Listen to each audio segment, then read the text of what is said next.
Marie, the Empress. The swamp was disgusting. The stench of fetid water, animal waste and death floated upwards in a never-ending stream, the foul smell made 10 times worse by the humidity and unbearable heat.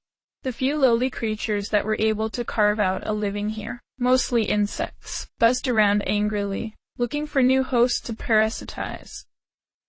It would be perfect. Queen Chrysalis's wings fluttered upwards once, signaling to her retinue to halt. She turned and eyed her guards with the disinterest, pleased to see a glimmer of fear in their otherwise stoic expressions. I believe I have found us a location for our new hive. The commander bowed deferentially. As you wish, Your Majesty. Shall we return to the fold and send a team of workers here tomorrow? There was no hint of complaint. Changelings were used to harsh, unforgiving environments, and would happily eat food that would have turned a pony's stomach at just its smell. But even if the queen had picked the core of an active volcano, the commander wouldn't have raised so much as an eyebrow. Challenging the queen directly would be akin to committing suicide. Chrysalis considered this prospect. It was a long fly back to their camp, and they hadn't fed in days. She cared nothing for the well-being of her guards, but she was well aware that, with the destruction of her old hive by the griffins, her position as queen was tenuous. The commander would never challenge her openly, but the question itself was challenge enough. If she failed in her duties, she might well find herself facing insurrection. And it was a queen's duty to provide for her subjects. Tonight, we camp and feed. It has been many moons since we've had a good meal. I trust your reflexes are sharp as ever, Tarsus. The commander bowed even lower. You are most gracious, Your Majesty. Chrysalis stared him down, watching intently for the slightest sign of defiance, ready to tear him to shreds if he should show any. Eventually, she turned away. It was one thing to promise a meal. Finding one would be quite another. There were surely no civilized beings out in this wilderness. In fact, the last suitable meals they had come across was a slingtail herd almost 6 hours' journey from here. By the time they arrived, they would surely be too exhausted to hunt effectively. Besides, slingtails were never far from dragon nests. Scanning the horizon intently, she breathed in deeply, hoping to pick up the scent of a wild animal. The love of beasts was not as refined or as filling as the love of a sapient creature, but it would do. The overpowering stench of the swamp was the only scent she could pick up, and her heart sank as she realized that an animal could be less than 100 meters away, and she still wouldn't be able to smell it. Her wings fluttered. They would be searching for some time yet. Eventually, they happened upon a manticore den. Chewed bones littered the entrance, and a soft growling from within warned them against getting too close. The pack of changelings landed a safe distance away and waited. Chrysalis strode confidently forwards, intensely visualizing the body of a female manticore as she did so. The ground at her hooves sparked and cracked angrily, and thick emerald flames shot forth from the earth, engulfing her in seconds. When the fire died down, the queen was gone, replaced by a chimerical beast with the body of a lioness, and a long, cruel-looking scorpion tail coiling behind her. She paused just outside the cave entrance, then let out a low mix between a growl and a whine. Quiet, but not too quiet. A few seconds passed, but nothing happened. She tried again, louder this time. The sound of rustling echoed from the cave, and the beast stuck its head out, eyes widening at the mere sight of a manticoress. Abandoning all trepidation, it lurched forwards from its den and lumbered forwards, eyes dilating in anticipation. She waited until the very last moment to strike. Normally, she preferred to have a creature fully under her control before she struck, but she was out to prove herself. A little callous brutality wouldn't be amiss. Plus, she didn't really like the way a manticore was looking at her. Blinding emerald flames engulfed her once more, causing the manticore to howl and stumble. She had hoped the trick would be enough to send him crashing to the ground, but it merely diverted him to the side, whimpering and covering his eyes in agony. not one to lose the advantage. She lurched forwards and sank her fangs into base of the beast's neck, shattering through several vertebrae and severing the spinal cord. The beast's hulking muscles instantly gave way, and he slumped to the ground. Chrysalis landed elegantly aside the paralyzed manticore, and spat out a mouthful of blood and flesh. She had never before defeated anything this large, and was quietly pleased with herself. Certainly, any would-be usurpers would be thinking twice after this. A quiet buzzing sound behind her signified the arrival of her retinue. She glanced at her catch and then back to her cohort, raising an eyebrow, as if daring one of them to attempt to feed before her. When none did, she smirked, and opened her mouth to drain the lion's share of the manticore's love in one go. Cozy Glow's eyes fluttered open once more. The featureless cell walls gave no indication as to the time. It could be 1 in the morning, or in the afternoon. She should have asked Lester for a clock. The harmonica had been fun, but asking for gifts, too, often would undermine the emotional value Lester believed she placed on them. She huddled under her bedsheets for a few minutes before giving up all. It was no use. She wasn't going to get any more sleep today. Rising to her hooves, she ambled over to the sink and rinsed her face clean. Her thoughts slowly drifted back to the dream she'd just awoken from. It wasn't a nightmare, but it wasn't exactly a normal dream, either. No, it was far too vivid. Certain details jumped out at her, while others were clouded, foggy. It was almost like reliving one of her own memories. Or one of Chrysalis's. She wasn't totally stupid. The memory was clearly from Chrysalis's past, somehow transplanted into her subconscious.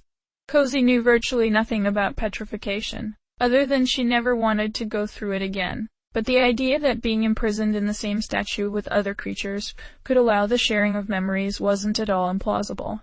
Or had Twilight accidentally chipped off part of Chrysalis's memories along with her when she'd been freed? In any case, how she had come into possession of the memory was inconsequential. The real question was, should she tell Lester? As soon as she arrived at the question, she decided on the answer. Admitting that she had shared memories, and possibly more, with one of Equestria's most reviled enemies was definitely not a good idea. If Lester, or Twilight, started thinking she was contaminated by Chrysalis, they might start developing a very different attitude towards her release. She would do best, she resolved, to put it out of her mind. She waited patiently in her cell for hours before the guard finally came.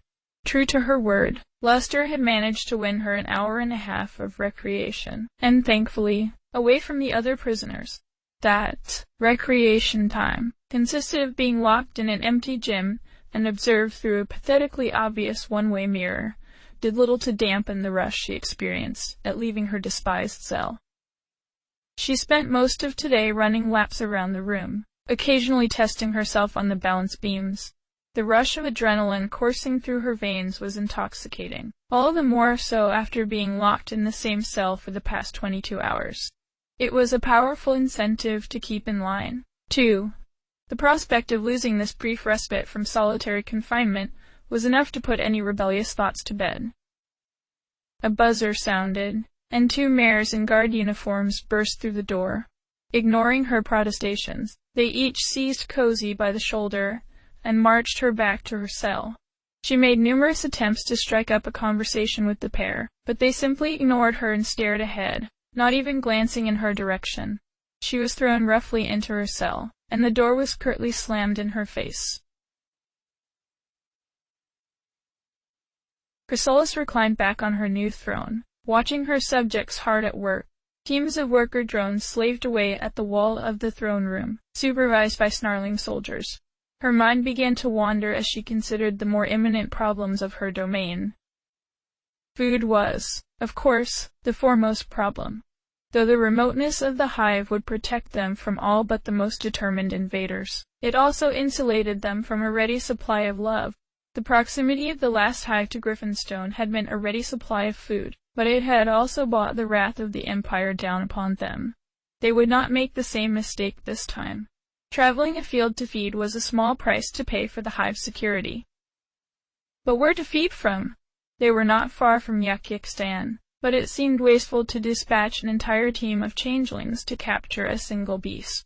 The Crystal Empire no longer existed, and the risk of retribution would too great anyway. There were a few frontier towns on the cusp of the Crystal Mountains, no doubt filled with unsuspecting pony meals. As long as they chose their target carefully, the risk of discovery was small. Celestia had been a weak and distracted leader since her sister's banishment, unlikely to do anything until it was far too late. She studied the map her scribes had prepared for her intently. A small village seemed to jump out at her. The name of the village, Blackstone, was scribbled down in neat writing, neat for a changeling, anyway, as well as a population estimate. It was an indescribable feeling. Years later, she would look back and be unable to place exactly what it was that had drawn her so strongly to this quaint little village in the middle of nowhere. All she knew was that it would be a terrible mistake to ignore this village for another second. She stood up on her throne and cleared her throat. In an instant, every changeling turned to face her and prostrated themselves. She glanced around for a few seconds, looking for any who dared defy her. She licked her lips, determined to impress. You have done a good job on the new hive. Your queen is pleased. Her voice echoed throughout the room, and the faintest hint of a smirk crossed her lips. And when your queen is pleased, she provides. No more scavenging for wildlife, no more hunting beasts of the wild. Tonight, we feast on the love of ponies, and all will be satiated. With the final word, she slammed her hoof into the ground, sending tremors rippling through the throne room. Her subjects rose from their bows and howled their appreciation, with a ferocity and eagerness that sent electric shocks through her carapace. Blackstone was bigger than she had expected. As it first appeared over the horizon, a soft amber jewel glittering in the darkness, she couldn't help but be drawn to a large, ornately decorated temple in the center of the village, feeling the same powerful urge she had felt from the map.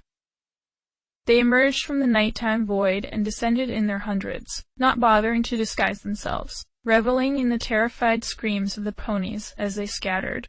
Legends of the changelings were widespread throughout Equestria, though few ponies had come across a changeling themselves. The stories of foal-eating magical bugs of immense power were exaggerations, but the terror the stories inspired in pony folk was very much on their side. As terror gave way to chaos, the feeding began. The lucky few that escaped disappeared into the darkness, but most were seized by at least one changeling, or, if they were unlucky, a group.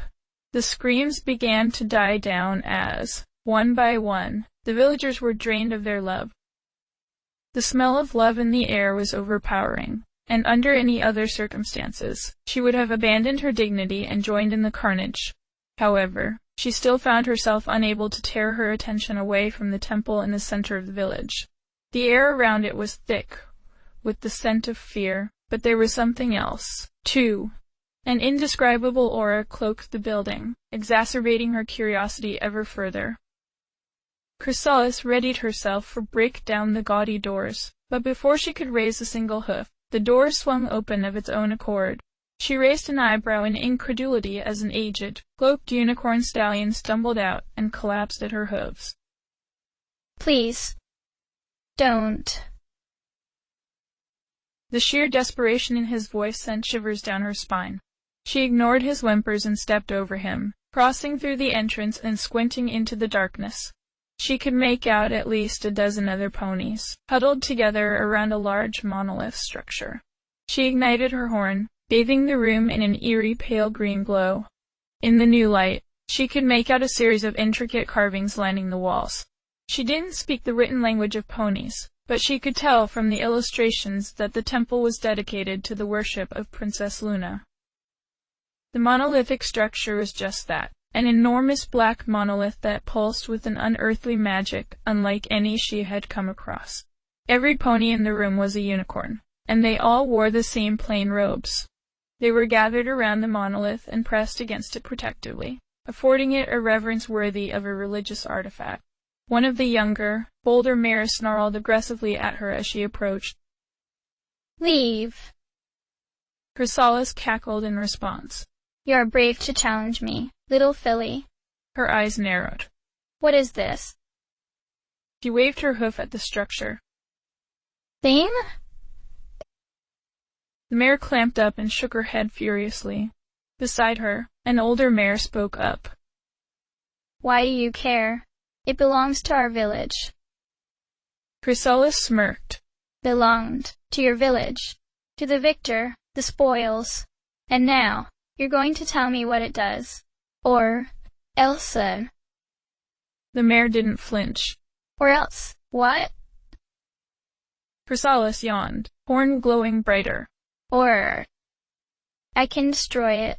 It's of little consequence to me, either way." "No." The mare clung tighter than ever to the rock as tears began to stream down her face. "Do whatever you like to us, but don't destroy it, please." She took a few deep, raggedy breaths, then relented. "It is a gift from Nightmare Moon, one that fell from the sky many years ago. We unicorns serve it and feed it our magic, and in return, Nightmare Moon watches over us." "It saps the magic of unicorns, you mean? Well, how wonderful. It will serve as a fine addition to the defenses of my hive. Now, stand aside, and I may yet spare your lives." One of the stallions spoke up, an ancient stallion who probably couldn't stand to face her if he wanted. "Take us with you. We will serve you as your slaves, but do not separate us from this gift." Chrysalis threw her head back and laughed. "Oh, how touching. So much misplaced love. Delicious." Striding forward, she seized the nearest monk in her magical grip and raised him up into the air. "Don't worry. You'll be meeting your precious goddess very soon." She fed like a wild animal, draining each meal as slowly as possible to wring as much love out of each one as she could, before tossing the husk aside and seizing the next, not bothering to cocoon them. Some struggled, some even fought back, but without their magic, they were no threat at all. The whimpering and begging of her victims-to-be as they watched her feed on their siblings was music to her ears. The religious fervor within each and every one of them was like 3 ponies' worth of love, and she found herself satiated much faster than she had expected. Eventually, she had had her fill. As she dropped her final meal, she felt her senses slowly begin to return, taking in the havoc she had wrought around her. Less than half of the cult was still alive, clinging to their precious monument tighter than ever. With her feeding frenzy bringing new clarity, she began to piece together her next steps. She took a deep breath, panting slightly. "I have had my fill. You are lucky. Your queen is feeling generous. You will be permitted to live as our slaves." The unicorns said nothing, the looks of shock and horror on their faces never fading. Chrysalis swept from the temple and was greeted with the sight of the village in ruins. The feeding spree had subsided, and those few ponies who had yet to fall victim to a changeling's hunger had been herded into the center of town by her soldiers. She could tell from the vacuous, dead expressions the catches wore that these traumatized specimens would make poor meals. She let out a low, guttural snarl, and instantly a troop of soldiers stood in front of her, bowing deeply. "In that temple there lies a monolith and a group of ponies. I want them both taken to my throne room, unharmed. If there's so much as a scratch on either one, every one of you will regret the day you hatched for the rest of your short lives. Understood?" The soldiers nodded in unison. "As you wish, Your Majesty." Chrysalis nodded, satisfied. Then, clearing her throat, she addressed her subjects at large. "From this day forward, this village never existed. Once you're finished here, torch this place and reduce it to the ground. Let nothing survive. Might need a doctor. Oh. Cozy? Can you hear me?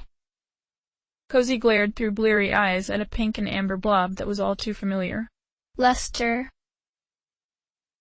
Yes, it's me. You're okay, Cozy. You're safe. You just fainted. No. I don't want the guards to handle this. Is that a real question? Here we are. Let's just sit you upright. As her vision stabilized, Cozy took in her surroundings. Lester and the prison nurse were staring fretfully down at her. She was back in her cell. What had happened? All she remembered was being returned to her cell. Had she overexerted herself during exercise? What? She felt unbearably weak. What's going on? Lester hesitated, then leaned in and gave her a hug. Somewhere in the back of Cozy's befuddled mind, she was surprised how nice it felt. Oh, sweet Celestia, I was so worried. You were talking like normal, then you just up and collapsed. I thought you might be. She couldn't finish. I'm going to get you out of here, Cozy. Tonight. I don't care if I have to smuggle you out in my saddlebag. You're not spending any more time in this Luna-damned cell. Her voice trembled with anger as she choked out the word. Cozy was only half listening. What was Lester talking about? Cozy didn't remember her arriving today at all, much less having a conversation with her. Had she forgotten everything when she passed out? She remembered Chrysalis's memories perfectly. Lester stepped back, slightly embarrassed, and gave her a kindly smile. Well, as long as you're okay, everything's going to be fine. I just need to step out for a moment. I'll be back soon. Do you want Tenderheart to stay here with you while I'm gone? Cozy glanced at the nurse, who looked as if she'd rather swallow a mouthful of rusty nails than be locked in a room with her. No. I mean, I'll be fine. Don't worry. Lester nodded. Like I said, I'll be back as soon as I can. She kept her kindly expression up until she was well out of the door, at which point it twisted and hardened into a snarl. It could be an act. Lester slammed her hooves onto the warden's desk, causing him to jump. It wasn't. I was there when it happened, in case you've forgotten. I can tell the difference between a filly playing sick and a foal having a nervous breakdown.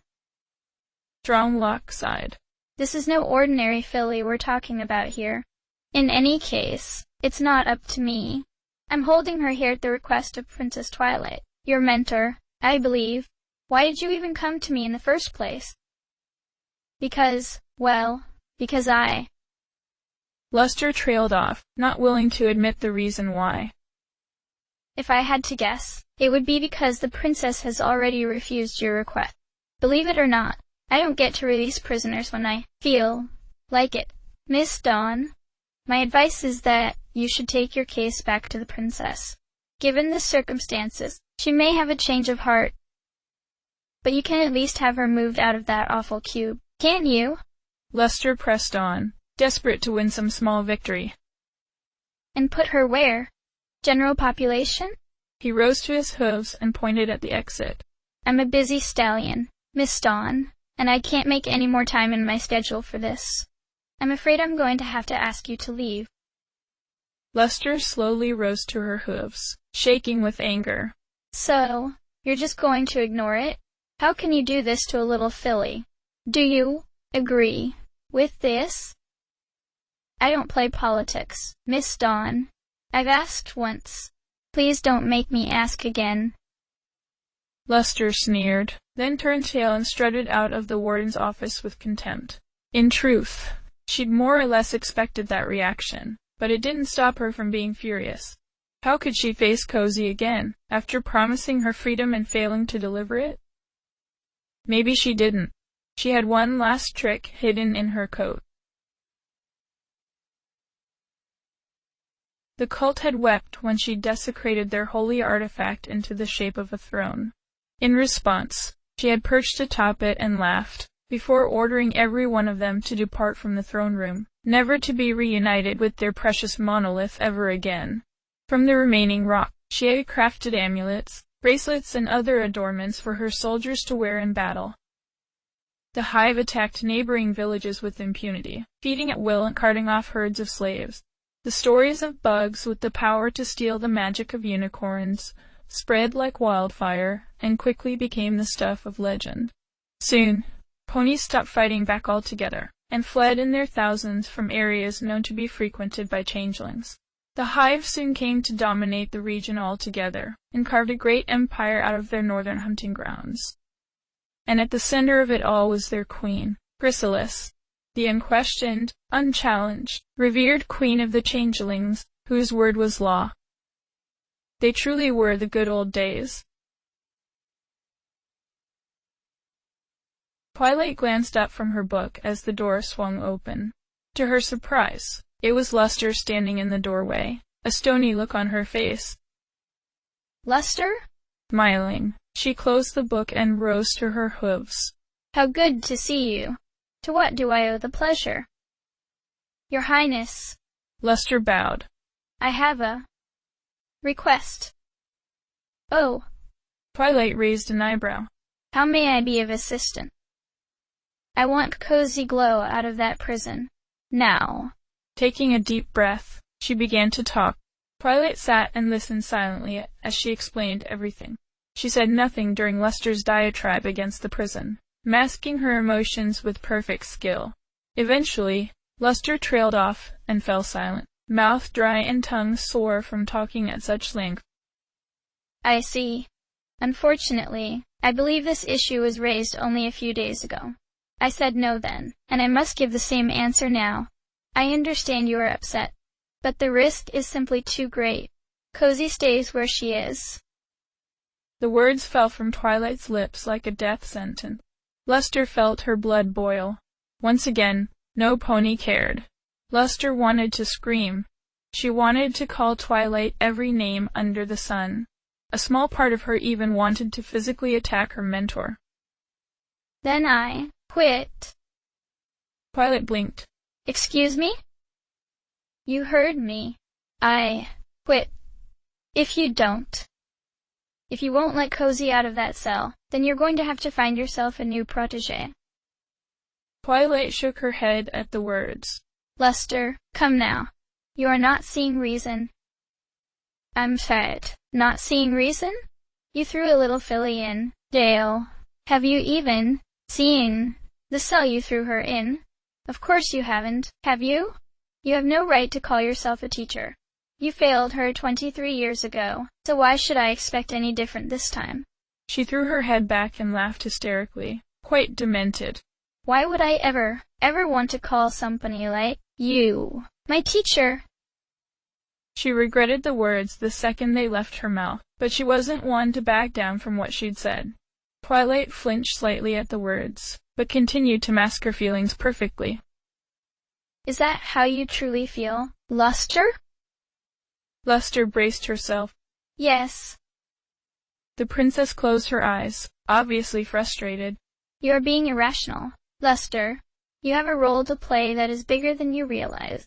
I cannot allow you to leave my mentorship, not after all this effort. She opened her eyes, an unpleasant gaze behind them. But, obviously, you wish to issue orders before your time. As you wish, it shall be. I will leave Cozy Glow's security arrangements to you alone from now on. And you, alone, will shoulder the burden of blame for what may happen. Twilight seized a parchment and quill and scribbled aggressively at the paper. Here. She all but threw the paper at Luster. A release order. You can stay up tonight and figure out somewhere safe to keep her. Now leave me. I have many other matters to attend to today. Luster felt a lump form in her throat. She had had myriad arguments with her mentor in the past, but never before had the calm, even-headed Twilight ordered her to depart from her presence. Princess, I leave. The words were cold and hostile, and the eyes behind them were merciless. Dutifully, Luster turned around and walked out, feeling the steely gaze of her mentor burning a hole in her coat the whole time. End of chapter.